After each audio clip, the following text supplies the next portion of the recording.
Hola, muy buenas noches.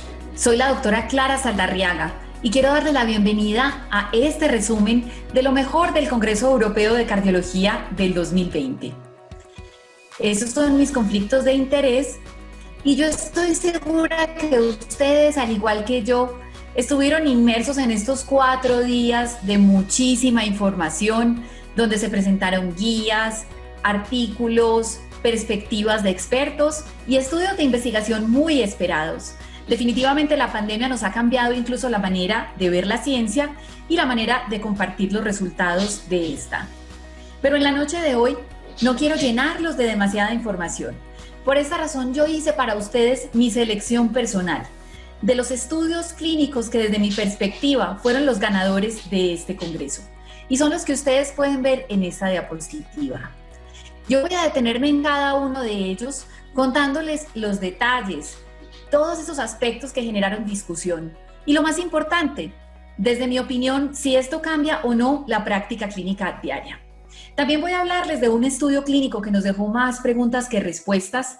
Y finalmente, el SARS-CoV-2 no podría perder su protagonismo ni siquiera en un evento de cardiología. Y voy a contarles los resultados del estudio Brace Corona.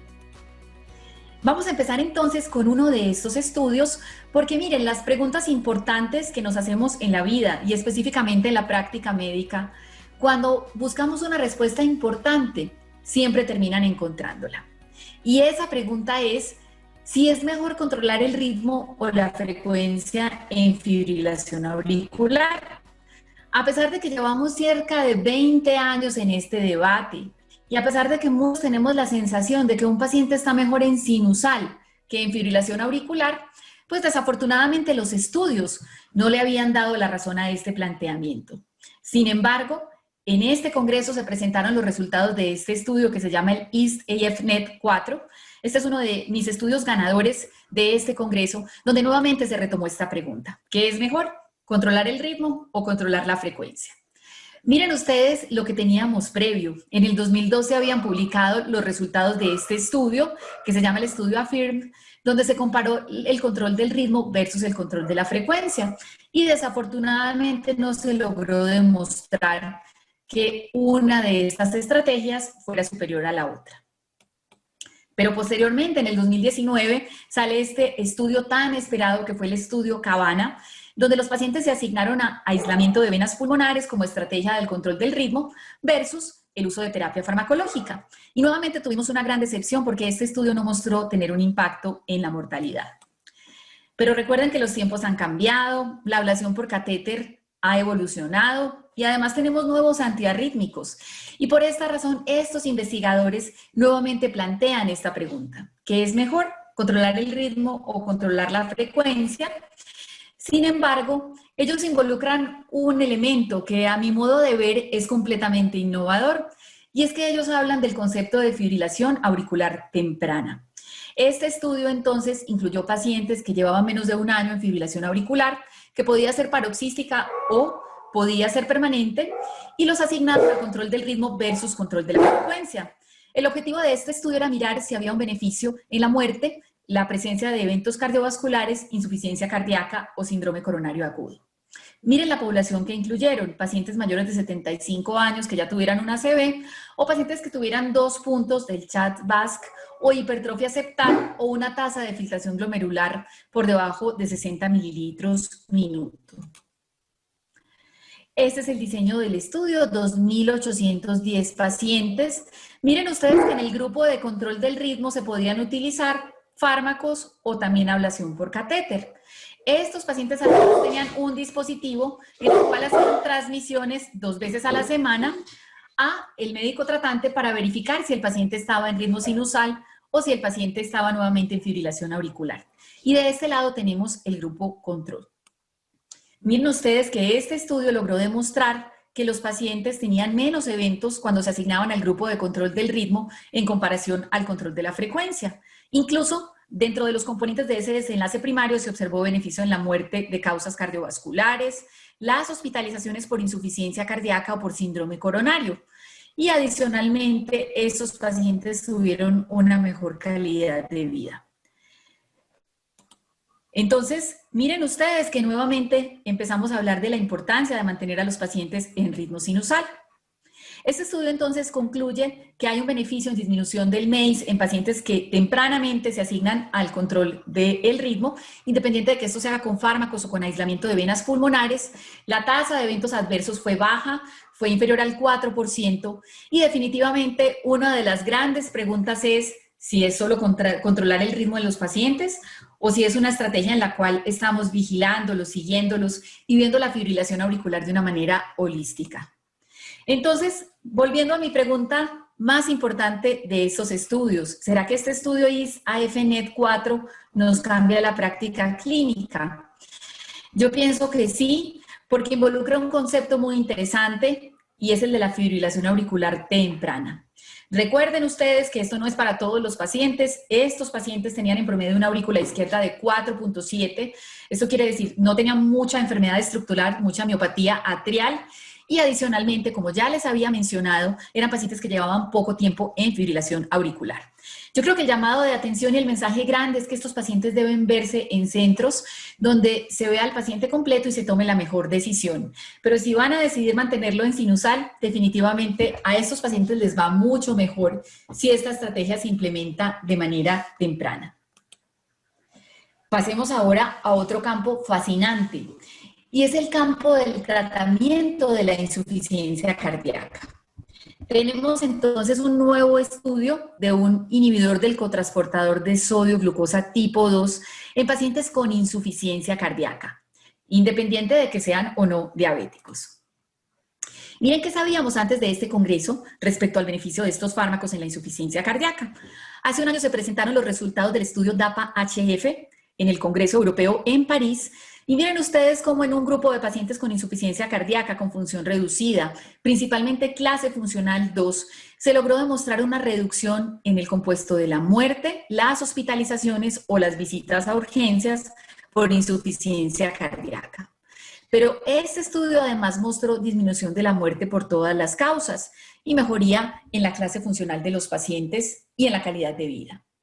Este año se presenta entonces el segundo estudio, que es el Emperor Reduce. Este estudio se hizo con dapagliflozina, el segundo fármaco de esta familia que viene a mostrar su utilidad en la insuficiencia cardíaca.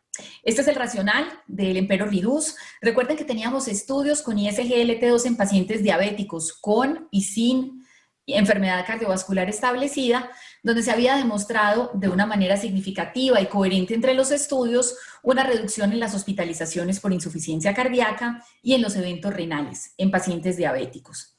Posteriormente aparece el estudio DAPA-HF, que se hizo en pacientes con y sin diabetes y con insuficiencia cardíaca.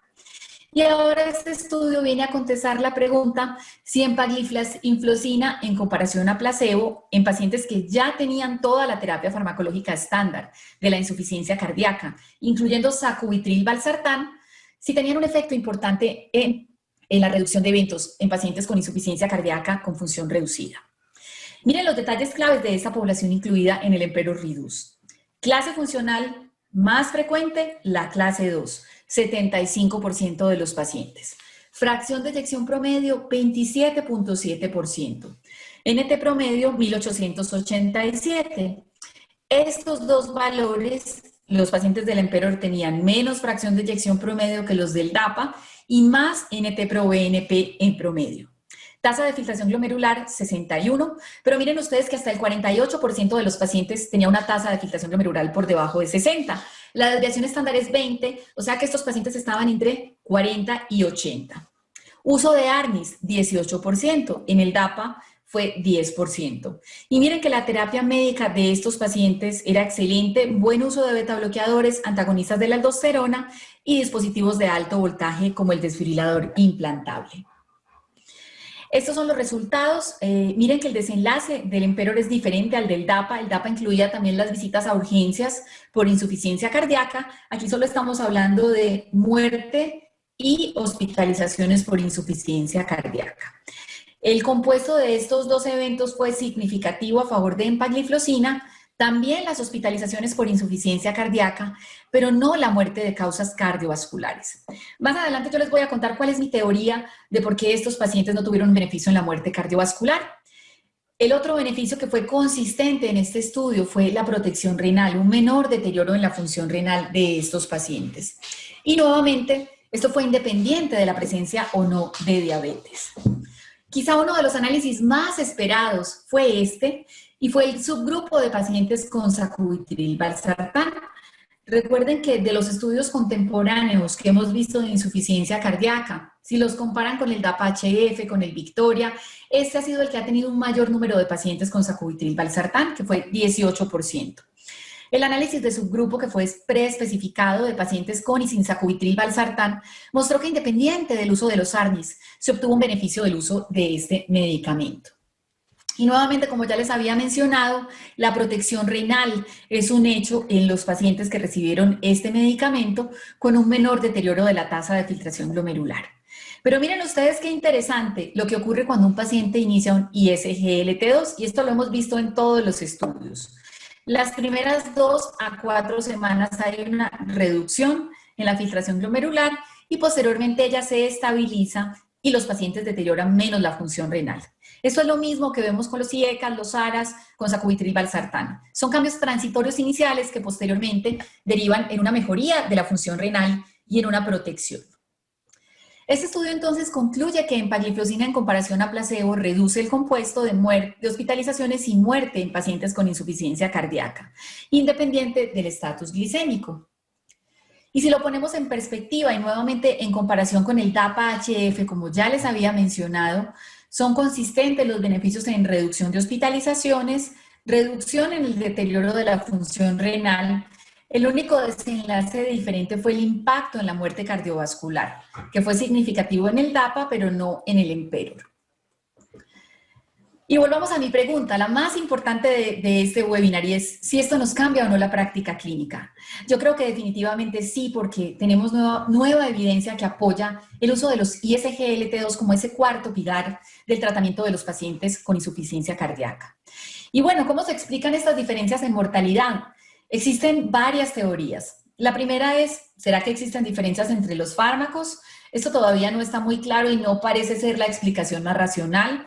La segunda es las diferencias en la población, porque recuerden que los pacientes del estudio EMPEROR estaban más enfermos, tenían menor fracción de eyección, más péptidos natriuréticos. En el diseño de este estudio se incluyó un punto de corte de péptidos natriuréticos que era mayor en la medida en que el paciente tuviera más alta la fracción de eyección.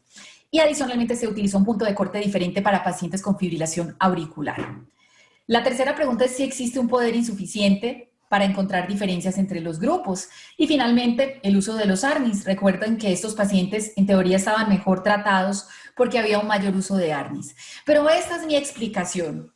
Recuerden ustedes que cuando un ensayo clínico escoge un desenlace combinado como este, morirse o tener una hospitalización por insuficiencia cardíaca, y el estudio se termina cuando alcanza el número de eventos. Si usted escoge una población de pacientes que tiene una alta frecuencia de hospitalizaciones, como pacientes con péptidos más altos y peor fracción de eyección, pues el estudio va a alcanzar el poder a punta de número de hospitalizaciones y no de mortalidad. Este es un fenómeno que vimos también en el estudio Victoria, donde los pacientes se hospitalizaron tanto que el estudio se terminó porque los eventos fueron muchas hospitalizaciones y prácticamente los pacientes no alcanzaron a tener el tiempo suficiente para ver eventos de mortalidad. Y la discusión continúa, y por esta razón, un día después de que se presentaran los resultados del estudio EMPEROR, se publica este metaanálisis en The Lancet, realizado por los mismos autores del EMPEROR, donde se combinan los datos del estudio DAPA y del estudio EMPEROR, y terminan concluyendo que existe un beneficio en la mortalidad al unir los resultados de estos dos estudios. Yo creo que la respuesta final nos la darán las guías de 2021 para el tratamiento de la insuficiencia cardíaca, donde veremos si la recomendación se va a basar en los datos de este metaanálisis o en los resultados de los estudios primarios. Pero pasemos a otro campo fascinante, y para todos nosotros es claro que el desarrollo de las válvulas transcatéter ha cambiado el tratamiento de la enfermedad valvular aórtica. Y en este congreso se presentaron los resultados de este estudio que se llama el Popular TAVI-A. Previamente habíamos conocido el Popular TAVI-B en pacientes que necesitaban anticoagulación después del TAVI, y se planteaba si era necesario darles anticoagulación y un antiplaquetario o si había que darles dos. Y en esta oportunidad se presentaron los resultados del TAVI-A, donde a estos pacientes se comparó el uso de aspirina versus aspirina más clopidogrel durante los 3 meses siguientes después del implante de la válvula transcatéter. La razón de hacerse esta pregunta, yo creo que es supremamente valioso desde el punto de vista de la investigación, es que el riesgo de sangrado de estos pacientes después de un TAVI puede ir del 3 al 13% y el riesgo de un accidente cerebrovascular puede ir hasta el 12%. Miren ustedes que riesgo de sangrar y riesgo de tener un evento isquémico están muy cercanos y esta es la razón por la cual empíricamente a estos pacientes se les daban dos antiplaquetarios. Este estudio entonces asignó los pacientes a dos grupos. A un grupo se le dio solo aspirina y al otro se le dio aspirina y clopidogrel. Se hizo un seguimiento a 1 año y el desenlace de este estudio era un desenlace de seguridad donde se buscaba ver si había una reducción en el sangrado y el desenlace secundario era un desenlace de no inferioridad mirando si había diferencias en el MACE o en el MACE más sangrado en el procedimiento. Este es entonces el diseño del estudio, 690 pacientes asignados a aspirina sola o aspirina más clopidogrel y seguimiento a 1 año. Miren ustedes las características de esta población. Pacientes ancianos, en promedio 80 años de edad, muchas mujeres. Cerca de la mitad de la población de este estudio eran mujeres, lo cual es algo súper extraño en un estudio de cardiología donde estamos pobremente representadas y no pasamos del 25%. La mayoría de los pacientes tenían enfermedad coronaria concomitante y tenían buena fracción de eyección, por encima del 50%. Las características del procedimiento, la mayoría de estos pacientes tuvieron un acceso transfemoral y se utilizaron 2 tipos de prótesis. La más frecuente fue la Sapiens 3 y en segundo lugar estuvo la CoreValve. Miren ustedes entonces las diferencias en sangrado. Definitivamente se observó una reducción significativa en el sangrado en los pacientes que solo recibieron aspirina en comparación al grupo de aspirina y clopidogrel. Y desde el punto de vista del combinado de eventos isquémicos, como tener un ACV, un infarto, morirse de causas cardiovasculares o tener un sangrado no asociado al procedimiento, nuevamente se observaron diferencias a favor del uso solo de aspirina. Cuando a este compuesto le quitan el sangrado por procedimientos ya no hay diferencias significativas, es no inferior el resultado. Y miren ustedes que definitivamente el número de eventos isquémicos no se incrementó en esta población, ni el accidente cerebrovascular de causa isquémica, ni la presencia de infartos. Este estudio entonces concluye que en pacientes sin indicación de anticoagulación, el uso de ASA versus dar ASA y clopidogrel por 3 meses reduce el sangrado sin aumentar los eventos tromboembólicos. Y la pregunta de si esto cambia la práctica clínica, definitivamente sí, creo que vamos a estar más tranquilos después de un implante de estas válvulas en pacientes que solo se van con ASA. Este estudio tiene crítica respecto a la tasa de eventos de esta población. Menciona que no fue muy alta y que probablemente eso podría explicar las diferencias, pero yo creo que es un punto de vista importante desde el punto de vista de la seguridad. Y regresando al campo de los ISGLT2, voy con el cuarto estudio de la noche y es el estudio DAPA-CKD. Vamos a ver entonces cuál es la utilidad y este es el primer estudio que se hace con estos fármacos en pacientes con enfermedad renal crónica, independiente de que sean o no diabéticos. Y bueno, ustedes se preguntarán, ¿y por qué un estudio de enfermedad renal crónica se presenta en un congreso de cardiólogos? Y bueno, la verdad es que nosotros, los cardiólogos, vemos muchísimos pacientes con enfermedad renal crónica. Miren ustedes cómo los pacientes renales, la principal causa de muerte es la enfermedad coronaria. Y si hablamos de insuficiencia cardíaca, miren cómo el 40% de los pacientes con insuficiencia cardíaca tienen enfermedad renal crónica. Esto quiere decir, la enfermedad renal crónica es el compañero inseparable de la insuficiencia cardíaca. Y ya sabíamos por estudios previos que había un beneficio en el uso de los ISGLT2 en reducir el deterioro de la función renal en pacientes cardiovasculares. Sabíamos por el EMPA-RED Outcome y por el Dickler-Timi que estos pacientes tenían menos deterioro de la función renal.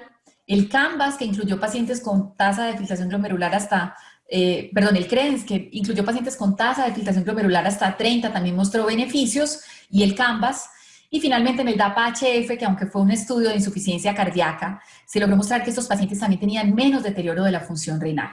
Se plantea entonces que estos fármacos son nefroprotectores porque disminuyen la presión dentro del glomérulo y tienen muchos mecanismos de acción que son independientes del control de la glucosa. Entonces, en este estudio se asignaron pacientes, 4.300 pacientes en cerca de 400 centros del mundo. Hay varios centros de América Latina participando, Colombia no hizo parte de este estudio, y se incluyeron pacientes con y sin diabetes. Los pacientes tenían que tener una tasa de filtración glomerular entre 25 y 75 y adicionalmente tener demostrado una albuminuria creatinuria por encima de 200 miligramos. Se excluyeron pacientes con otras etiologías de enfermedad renal como enfermedad poliquística, lupus, vasculitis asociadas a ANCA y diabetes tipo 1, y los pacientes se asignaron de manera aleatoria a dapagliflozina 10 miligramos versus placebo. El seguimiento fue 45 meses. Este fue un estudio que estuvo diseñado para alcanzar un número de eventos, que fueron 681. Y el desenlace primario era alcanzar mirar si había o no un deterioro en la tasa de filtración glomerular que fuera sostenido y que fuera mayor al 50%, o que los pacientes desarrollaran enfermedad renal terminal o se murieran de causas renales o causas cardiovasculares. Este estudio generó muchísimos aplausos y muchísima felicidad en el gremio de los médicos de la cardiología, y yo creo que en todas las otras especialidades que ven pacientes renales, como los nefrólogos y los internistas. Miren ustedes cómo el número de eventos en los pacientes asignados a dapagliflozina fue significativamente menor desde el punto de vista de menos deterioro de la función renal, menor progresión a enfermedad renal terminal o muerte cardiovascular.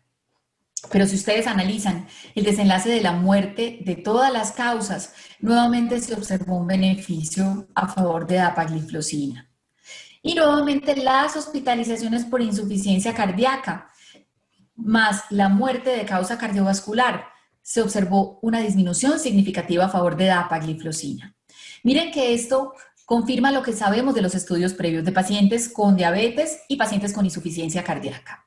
Y finalmente este desenlace, que es supremamente importante desde el punto de vista de la calidad de vida de los pacientes, que es la necesidad de diálisis, tener un trasplante renal o la muerte de causas renales nuevamente, fue significativa a favor de dapagliflozina. Esta es la reducción en porcentaje, la reducción relativa. Para el desenlace primario fue 39% menos en el grupo de dapagliflozina y 31% menos la reducción de mortalidad por todas las causas.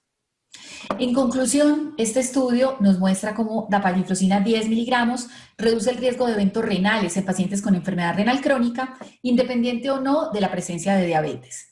Recuerden que en este estudio el 90% de los pacientes ya recibían un IECA o un ARA. Esto quiere decir que es un beneficio adicional al uso de estos fármacos. Y definitivamente fue una terapia bien tolerada con un excelente perfil de seguridad, similar a placebo desde el punto de vista de los eventos adversos. Esta es una perspectiva de la comparación de los resultados del estudio CREDENS versus el estudio DAPA-CKD. Recuerden que el CREDENS fue una población de pacientes diabéticos y el DAPA-CKD tenía pacientes con y sin diabetes. Miren ustedes la reducción de muerte cardiovascular en estos pacientes o insuficiencia cardíaca, 44%, la muerte total, 31%. Definitivamente este estudio cambia la práctica clínica, porque ahora tenemos una nueva herramienta y una alternativa segura para tratar a estos pacientes con enfermedad renal y evitar el deterioro de la tasa de filtración glomerular que se asocia a eventos como la muerte y la necesidad de diálisis o trasplante renal.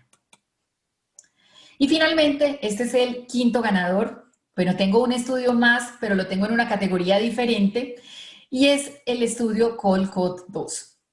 Yo creo que si tuvimos un ganador en el 2020 fue la colchicina.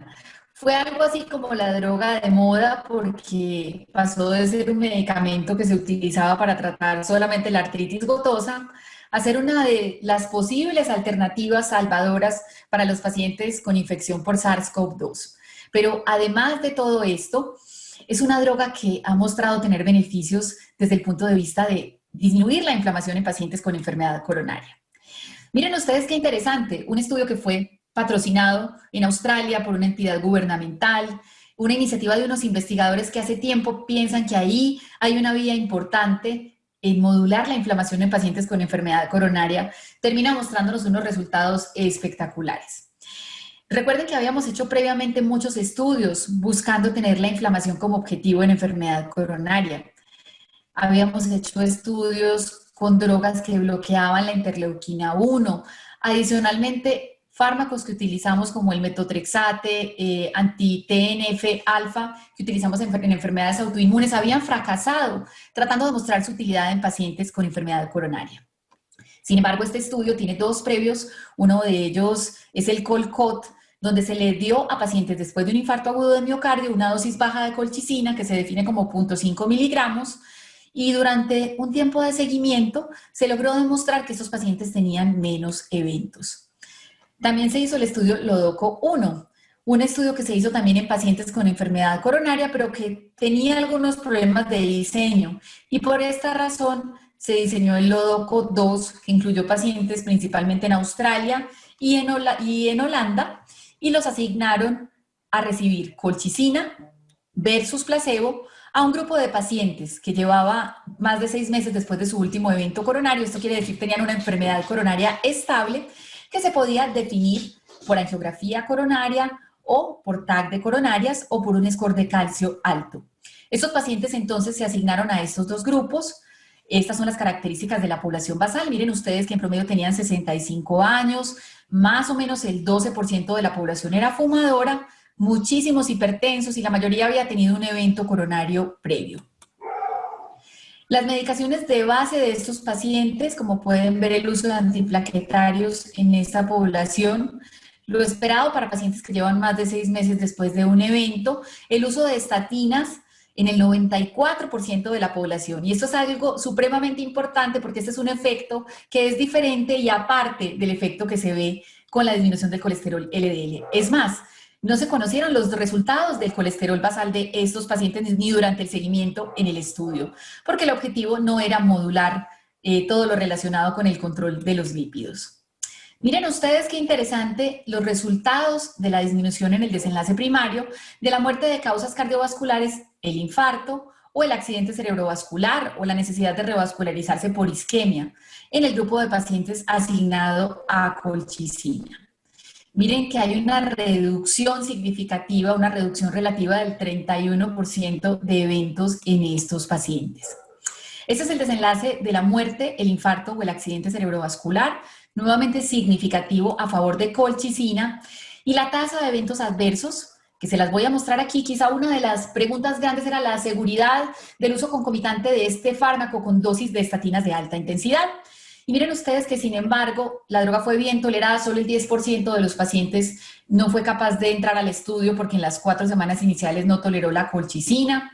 La otra pregunta importante era si estos pacientes tenían más eventos infecciosos, porque en los estudios con las otras drogas que modulan la inflamación se habían demostrado más neumonías y más muerte de causas infecciosas. Miren que el número de eventos en estos pacientes fue bajo, similar a placebo. Incluso el desarrollo de neutropenia o miotoxicidad fue supremamente baja. Esto quiere decir es una droga bien tolerada, segura, con una reducción importante de eventos. Estos investigadores entonces concluyen que dar colchicina a 0.5 miligramos reduce el compuesto de muerte cardiovascular, infarto, ACV o necesidad de revascularización en pacientes con enfermedad coronaria estable. ¿Cambia la práctica clínica? Yo creo que sí. Ya este es el tercer estudio que nos habla de la importancia de esta terapia en los pacientes. Es una droga de bajo costo que está al acceso de casi todas las personas y, como ya les mostré, es bien tolerada y con un bajo número de eventos adversos. Esos fueron entonces mis estudios campeones, pero bueno, yo decidí hacer otra categoría y es cuáles son esas drogas que se presentaron en el Congreso y en las cuales yo le veo un futuro interesante. Y una de ellas es esta, es el Mavacantem. Recuerden ustedes que la cardiopatía hipertrófica es una enfermedad con la cual tenemos todavía muchas necesidades insatisfechas. Recuerden ustedes que 1 en 500 casos de la población general puede tener cardiopatía hipertrófica de origen hereditario y por esta razón se diseñó este estudio que se llama el Explorer HCM. Hay que recordar que es un estudio fase 2 probando la utilidad de este fármaco que se llama Mavacamten en pacientes adultos con cardiopatía hipertrófica y que además tienen una obstrucción del tracto de salida que es sintomática, mirando el beneficio en disminución del gradiente del tracto de salida, los síntomas de los pacientes y la clase funcional. Este estudio entonces incluyó pacientes que tenían un septum mayor a 15 milímetros y que además tenían un gradiente mayor a 50 y que estaban en clase funcional 2 o 3 de la clasificación de la New York Heart Association. Los pacientes se asignaron a Mavacamten versus placebo y el objetivo era mirar el cambio en el consumo de oxígeno a las 30 semanas, las diferencias en la clase funcional y adicionalmente, como ya les había dicho, algunas diferencias desde el punto de vista de reducir el gradiente en la ecocardiografía. Esta droga entonces es una droga que es inotrópica negativa y que modula la miosina. Una de las preocupaciones era si tenía o no una reducción en la fracción de eyección en estos pacientes, pero yo les voy a mostrar qué encontraron los investigadores. La mayoría de estos pacientes incluidos en el estudio tenían una cardiopatía hipertrófica de origen familiar, pero también había pacientes en los cuales esto no se había demostrado. Hasta un 10% había tenido que ir a algún tipo de terapia de reducción septal. Y miren ustedes el uso de fármacos para tratar la cardiopatía hipertrófica. A estos pacientes básicamente les damos beta bloqueadores, calcioantagonistas o la mezcla de ambos para mejorar los síntomas. Cerca de 3 de cada 4 pacientes recibía beta bloqueadores y el resto de ellos recibía calcioantagonistas. Hasta el 22% tenía un desfibrilador implantable y la frecuencia cardíaca de estos pacientes promedio era 63. Recuerden que bajar la frecuencia cardíaca es una de las cosas que hacemos para disminuir el gradiente en el tracto de salida. Miren los resultados.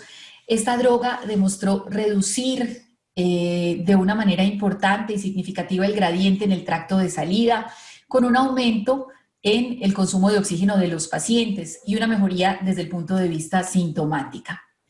Estos son los datos desde el punto de vista de los desenlaces que ya les mencioné. Miren ustedes cómo se reduce de una manera súper importante el gradiente en el tracto de salida de estos pacientes. Recuerden que el promedio era 50, el grupo placebo, miren acá el gradiente en el tracto de salida 73 después de la terapia, y miren que fue 38 en los pacientes que estuvo recibiendo el fármaco. Este estudio entonces concluye que esta droga nueva, el Mavacamten, reduce el gradiente, mejora la tolerancia al ejercicio y mejora la clase funcional de estos pacientes. Muy probablemente veremos un estudio fase 3, donde ya miraremos su seguridad, su impacto en beneficios clínicamente relevantes, pero parece ser una droga con futuro para estos pacientes que con frecuencia las personas que los tenemos en seguimiento en nuestros programas de insuficiencia cardíaca, vemos que la mejoría con los betabloqueadores y los calciantagonistas o a veces el uso de ambos muchas veces se queda corta. Y esta es la tercera categoría de la noche de hoy, y es los estudios que generaron más preguntas que respuestas. Y tenemos que hablar, sin falta, de este estudio que es el estudio Parallax, otro estudio en insuficiencia cardíaca con función preservada que fracasa a la hora de mostrar un beneficio de una terapia específica. Este estudio se hizo con sacubitril/valsartán. Les voy a mostrar que antes de que se publicara este estudio, teníamos los datos de un estudio previo, que fue el estudio Paragon, que también se presentó el año pasado en el Congreso Europeo de Cardiología. El estudio Paragon tiene algunas diferencias desde el punto de vista de la población seleccionada y del diseño. La primera es que en Paragon incluyeron pacientes con más de 45% de fracción de eyección. Adicionalmente, en este estudio, los resultados mostraron que parece que ese paciente que tenía una fracción de eyección más baja, más hacia 50 y menos hacia 60, parecía tener un beneficio desde el punto de vista del análisis de subgrupos. Recuerden que esto solo genera hipótesis, no permite sacar conclusiones que sean concluyentes. Y en este estudio, en el Paragon, que se publicó el año pasado, pues desafortunadamente sacubitril/valsartán no mostró disminuir ni las hospitalizaciones ni la muerte por insuficiencia cardíaca. Se observó sí que había una reducción en el deterioro de la función renal en los pacientes que lo recibieron. Entonces, por esta razón se hace este segundo estudio, que es el Parallax. La otra diferencia grande es el comparador. Recuerden que en Paragon los pacientes se asignaron a sacubitril/valsartán versus valsartán, mientras que en Parallax los pacientes se asignaron a 3 grupos. Un grupo en el cual el paciente recibía IECAS, otro en el cual el paciente recibía ARA2 y otro en el cual no podía estar recibiendo ninguno de estos dos fármacos. Porque claro, otra de las críticas grandes del Paragon es el comparador que se utilizó, el valsartán. Pero recuerden ustedes que no hay un standard of care para la insuficiencia cardíaca con función preservada. En este estudio entonces se incluyeron pacientes con fracción de eyección mayor al 40%. Colombia estuvo incluyendo pacientes en el Paragon y también en el Parallax, y a partir de una parte del estudio, el reclutamiento se enfocó solamente en pacientes entre 40 y 45% de fracción de eyección, buscando tener más pacientes en ese rango inferior de la fracción de eyección. Los pacientes entonces se asignaban a IECA o sacubitril/valsartán, ARA o sacubitril/valsartán, o ninguno de los dos y sacubitril/valsartán. Este estudio tenía como desenlace primario la reducción en los valores del NT-proBNP y adicionalmente los cambios en la caminata de 6 minutos. Miren ustedes que desafortunadamente el estudio mostró que no habían cambios significativos en el NT-proBNP. Este bajó durante las primeras 4 semanas, pero al final del estudio y después de 12 semanas se igualan los valores entre los dos grupos. Y las diferencias desde el punto de vista del tiempo de la caminata de 6 minutos tampoco fueron significativas. Los beneficios desde el punto de vista del cambio de la clase funcional nuevamente no fueron significativos, y miramos los cambios en el cuestionario de Kansas, nuevamente bastante similares en los dos grupos. Desafortunadamente tengo que decirles que a la luz de la evidencia actual no parece existir un tratamiento específico para la insuficiencia cardíaca con función preservada. Y muy probablemente las guías del 2021 van a seguir teniendo las mismas dos recomendaciones que tenían las del 2016, que a estos pacientes hay que controlar las comorbilidades y dar diuréticos en caso de que los pacientes tengan congestión. Solamente nos queda esperar los resultados de los estudios con los ISGLT2 en pacientes con insuficiencia cardíaca con función preservada, que los conoceremos en el 2021, y hay nuevos fármacos del grupo de los antialdosterónicos que también están empezando a estudiarse en este momento en el mundo. Y yo ya les había adelantado que el SARS-CoV-2 no podía ser ajeno al espectáculo de la cardiología en el 2020. Y por esa razón, en este congreso se presentaron los resultados de este estudio, que es el estudio BRACE Corona Trial. Ustedes recordarán que desde las primeras series de Wuhan, que se publicaron en marzo, existía la pregunta de si el uso de los IECAS y los ARA2 en pacientes que los tomaban por hipertensión, por insuficiencia cardíaca o por otros diagnósticos y que hacían infección severa por SARS-CoV-2, si el uso de estos fármacos empeoraban o no los desenlaces en la población, porque recuerden que la ECA2 hace parte de la vía por la cual el virus infecta las células. Después salieron varias cohortes donde se planteaba que no, que parecía que realmente no había un efecto, una relación de causa-efecto entre el uso de estos fármacos y los desenlaces adversos. Pero hasta el momento no teníamos un ensayo clínico que nos contestara esta pregunta.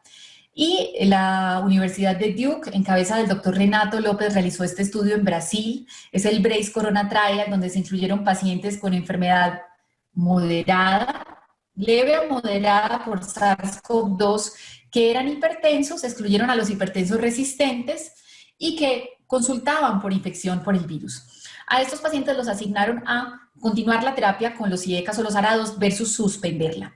Y se hizo seguimiento a 30 días para mirar el número de días que los pacientes permanecían vivos y fuera del hospital. Este estudio, como pueden ver en esta gráfica, mostró que los desenlaces fueron similares en los dos grupos.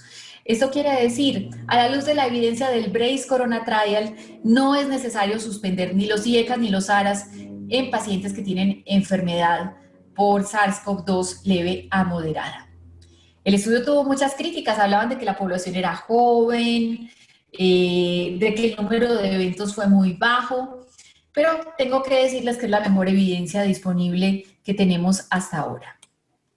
Finalmente, y ya para cerrar este webinar y darles la palabra a ustedes para que por favor me envíen sus preguntas, quiero decirles que desafortunadamente este año no pude llevarlos a caminar por los canales de Ámsterdam, pero espero que hayan disfrutado de este corto tour virtual por lo mejor de la ciencia que se presentó en el Congreso Europeo del 2020.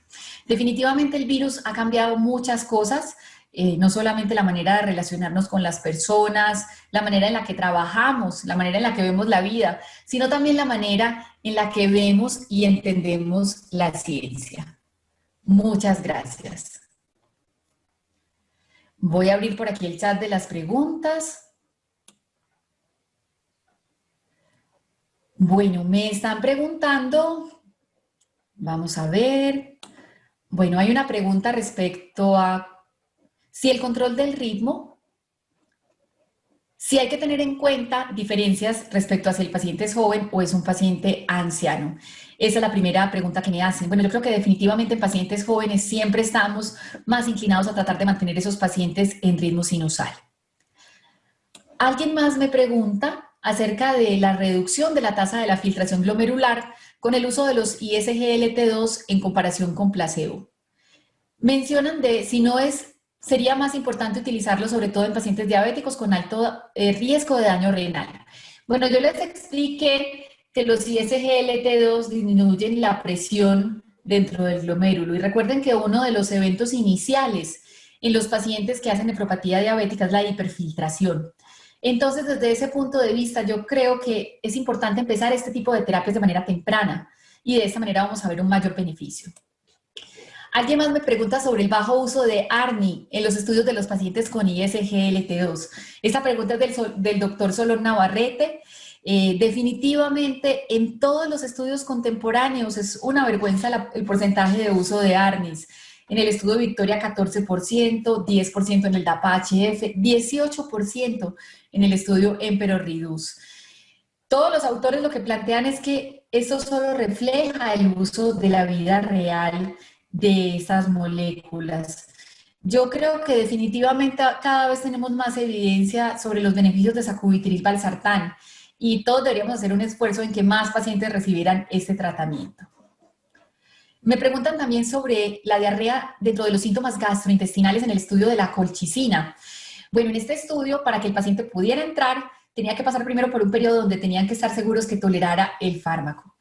Los autores agrupan todos estos eventos desde el punto de vista de trastornos gastrointestinales, pero lo que ellos plantean es que la dosis de 0.5 es una dosis baja, que es mucho mejor tolerada que la dosis que damos, por ejemplo, en pericarditis, que es 0.5 cada 12 horas, y la que damos en gota, que ahí sí es mucho más frecuente ver eventos gastrointestinales. Bueno, alguien me está preguntando que si ya el INVIMA autorizó el uso de los SGLT2 para contextos diferentes a la diabetes. La respuesta es no. En este momento todas las entidades regulatorias están revisando toda esta evidencia. FDA ya la autorizó para pacientes con insuficiencia cardíaca, pero todavía INVIMA no. Alguien me pregunta cuál era la definición de fibrilación auricular temprana en el estudio EAST. AFNet4, recuerden que yo les mencioné que eran pacientes que llevaban menos de un año en fibrilación auricular, pero un porcentaje importante de pacientes cuando se incluyeron en el estudio estaban en ritmo sinusal, porque los pacientes con fibrilación auricular paroxística también estuvieron incluidos dentro de la población de estudio. Alguien por aquí me está preguntando qué es mejor, si la dapagliflozina o la empagliflozina. Y que si son mejores los datos del Emperor que los datos de la dapagliflozina. Bueno, yo creo que yo hice un énfasis muy importante en mostrarles las diferencias de la población incluida en los dos estudios. Los estudios de Emperor, los pacientes del estudio Emperor estaban más enfermos que los del estudio DAPA-HF. La tasa de hospitalizaciones fue más alta en el Emperor, sin embargo, la tasa de mortalidad es muy similar en los dos estudios. Yo lo que puedo decirles es que estos estudios apoyan el inicio temprano de estas terapias en pacientes con insuficiencia cardíaca y nuevamente hay que mostrar que ambos son consistentes en reducción de hospitalizaciones y deterioro de función renal, pero Emperor no mostró reducción en mortalidad y el DAPA-HF sí. Bueno, por aquí nos están enviando saludos, personas que se están conectando desde Perú. Alguien más está preguntando sobre si deberíamos redefinir el término de insuficiencia cardíaca moderadamente reducida y preservada y considerar otras características. Bueno, yo estoy totalmente de acuerdo con este comentario. Miren ustedes que en este estudio que yo les mostré, en el Parallax se incluyeron pacientes de 40% hacia arriba. Yo creo que ese grupo de moderadamente reducida probablemente va a desaparecer de las próximas guías y lo que vamos a tener es pacientes reducidos, preservados y recuperados.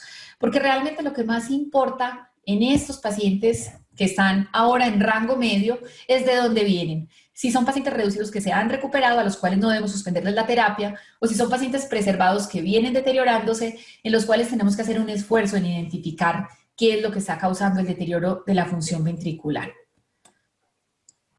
Alguien por acá me está preguntando si se puede utilizar la colchicina en pacientes con síndrome coronario agudo. Yo les mostré los resultados del estudio Colcott que muestra que en pacientes post-infarto podría existir también un beneficio importante. Nuevamente les recuerdo las limitaciones del diseño del estudio. El desenlace primario no era mortalidad. Alguien más me está preguntando acerca del uso concomitante de los ISGLT2 y sacubitril/valsartán. Y la pregunta que se hacen es si los pacientes están hipotensos, qué hay que hacer, hasta cuándo titular, cómo continuar. Bueno, yo les recuerdo, reducción de la presión arterial en el DAPA-HF y en el Emperor, promedio 3 milímetros de mercurio. Sacubitril/valsartán, reducción promedio de la presión arterial, 3 milímetros de mercurio. En estos pacientes lo que debemos garantizar primero es que tengan un adecuado estatus de la volemia, que no estén deshidratados, que no tengan un uso excesivo de diuréticos. Podemos reducir al 50% el diurético o suspenderlo si el paciente no lo necesita. Eliminar otros fármacos que no sean indispensables para tratar la insuficiencia cardíaca, como por ejemplo los calcioantagonistas.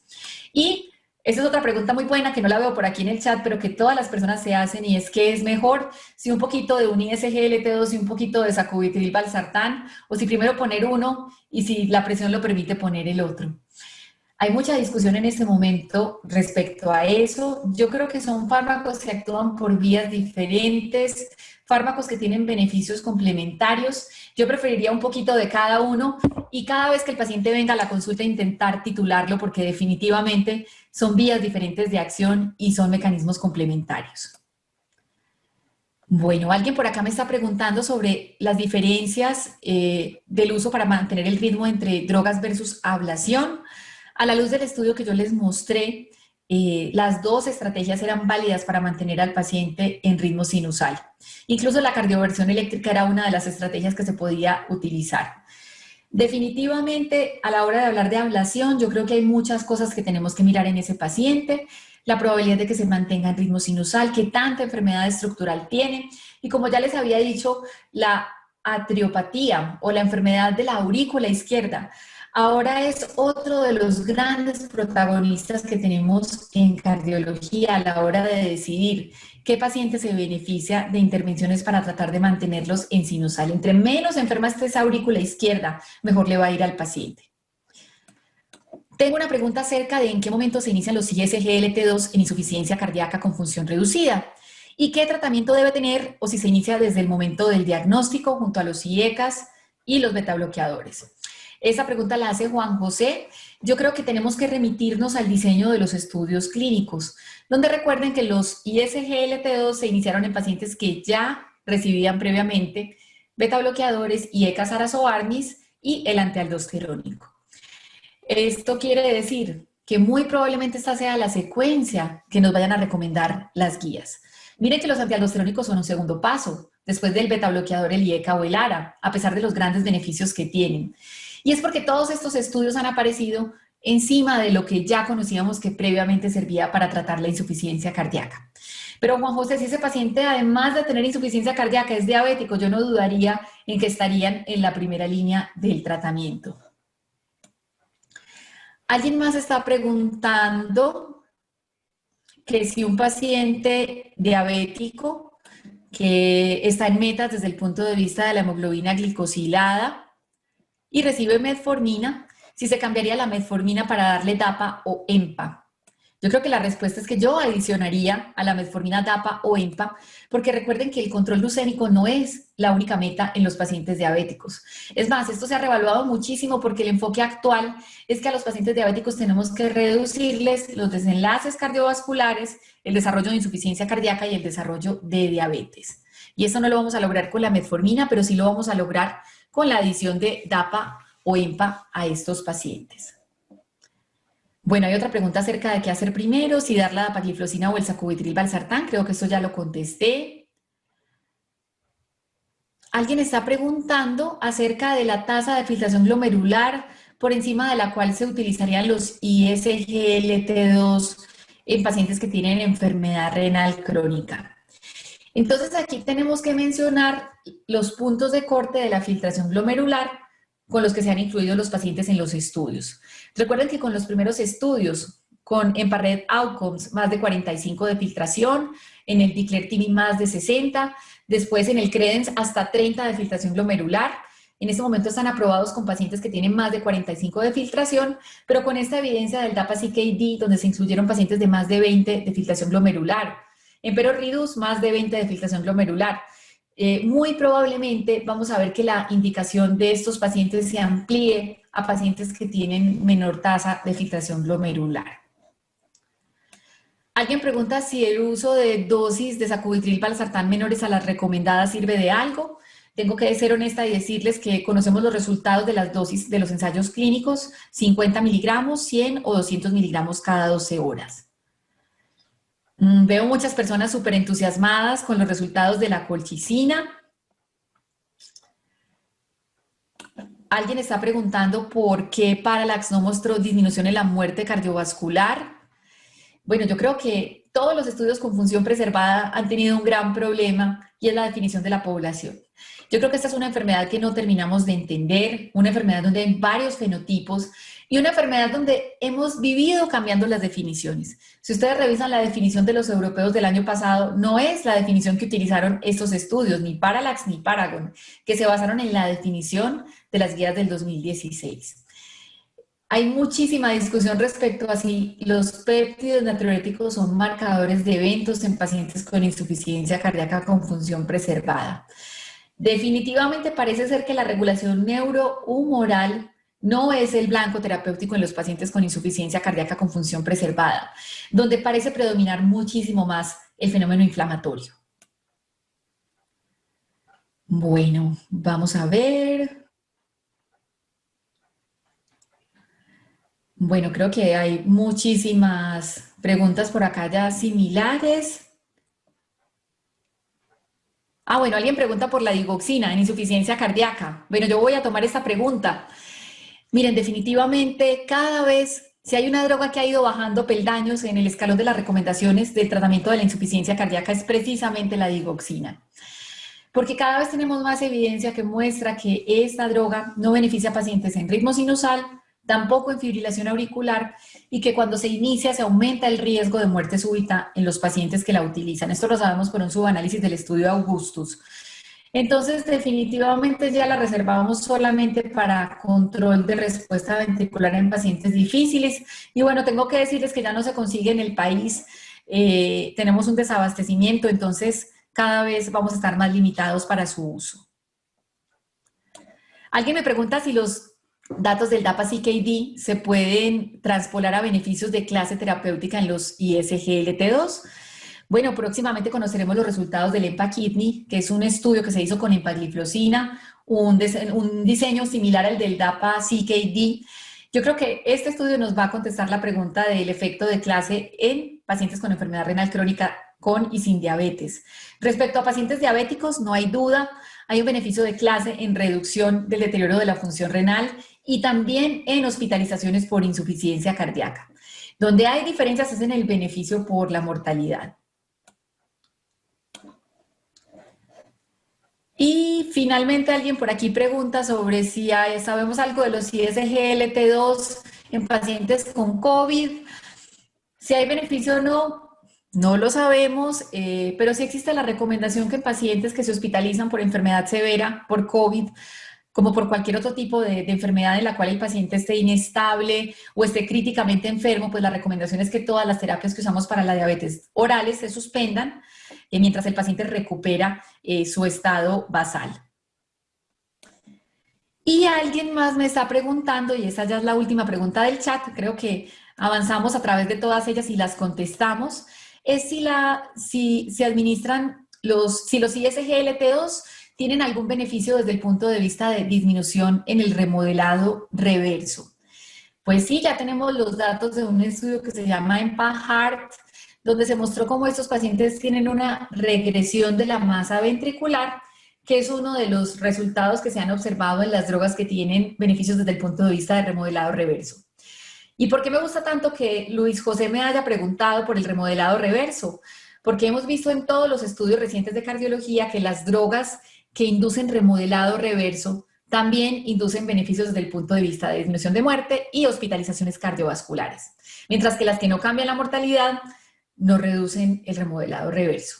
Entonces, este es un detalle muy interesante que quería compartir con ustedes y por eso le agradezco la pregunta a Luis José. Y la última pregunta me la hace María Alejandra Ibáñez, que le envío muchas saludes, y es de la eficacia de dronedarona o amiodarona para el mantenimiento del ritmo sinusal. Esta pregunta es buenísima, María Alejandra, porque una de las razones por las cuales se plantea que en el estudio IEST-AFNET 4 que yo les presenté, los pacientes tenían mayores beneficios desde el punto de vista de control del ritmo, es por el tipo de fármacos que se utilizaron, incluyendo la dronedarona. Recuerden que una de las razones por las cuales se criticó muchísimo el AFIRM por allá hace 20 años de por qué los pacientes no tenían beneficio en la mortalidad con la estrategia de control del ritmo es porque las cosas que utilizábamos para mantenerlos en ritmo sinusal eran muy tóxicas, especialmente la amiodarona, una droga llena de efectos adversos.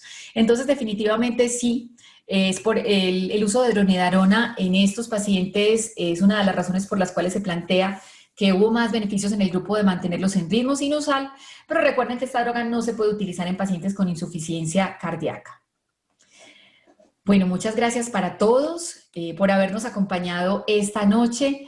Yo creo que fue un recorrido muy interesante por una semana llena de ciencia, donde todos aprendimos demasiado. Espero que les haya gustado mi selección de los estudios más importantes del Congreso Europeo de Cardiología del 2020. Y muchísimas gracias por todas sus preguntas. Creo que todos aprendimos mucho en la noche de hoy. Una feliz noche, que descansen mucho y por favor, cuídense mucho. Gracias, doctora. Hasta el siguiente. Alcanzamos casi 600 personas en vivo. Uy, súper. Muchas gracias, Jorge, a ti. Con mucho gusto. Hasta luego. Dale. Chao.